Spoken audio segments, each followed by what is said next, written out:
விபத்தில் விமானத்தின் உள்ளே இருந்த 241 பேரும் உயிரிழந்த நிலையில் ஒருவர் மட்டும் உயிர் பிழைத்து அதிசயம் நடந்துள்ளது.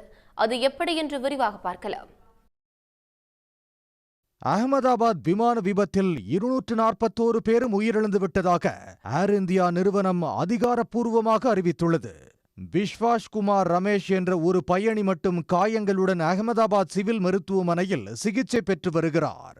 பிரிட்டன் குடியுரிமை பெற்று அங்கு வசித்து வரும் இவர் இந்தியாவில் உள்ள தனது உறவினர்களை பார்ப்பதற்காக சில தினங்களுக்கு முன்பு வந்துள்ளார்.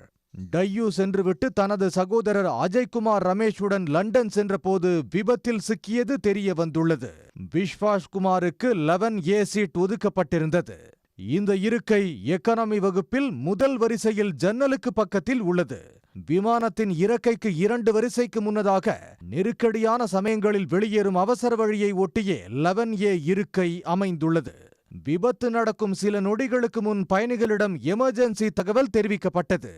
இதையடுத்து விஸ்வாஸ் குமார் ரமேஷ் உஷாராக இருந்துள்ளார். விமானம் தரைக்கு அருகே வந்து மோதும் நொடியில் சுதாரித்துக் கொண்ட அவர் விமானத்தில் ஏற்பட்ட பிளவை பயன்படுத்தி அதன் வழியே வெளியே குதித்து காயங்களோடு பிழைத்ததாக கூறப்படுகிறது. விமானம் புறப்பட்ட 30 நொடிகளில் பயங்கர சத்தம் கேட்டதாகவும் பின்னர் விமானம் தரையில் விழுந்து நொறுங்கியதாகவும் விஸ்வாஸ் குமார் தெரிவித்துள்ளார்.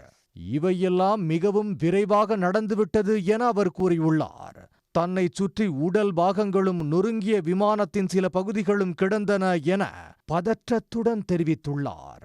ஆனால் தனது சகோதரருக்கு வேறு வரிசையில் சீட் ஒதுக்கப்பட்டிருந்ததாக விஸ்வாஸ் குமார் ரமேஷ் கவலையுடன் கூறியுள்ளார். உடனுக்குடன் செய்திகளை தெரிந்து கொள்ள சன் நியூஸ் பெல் ஐகானை கிளிக் பண்ணுங்க.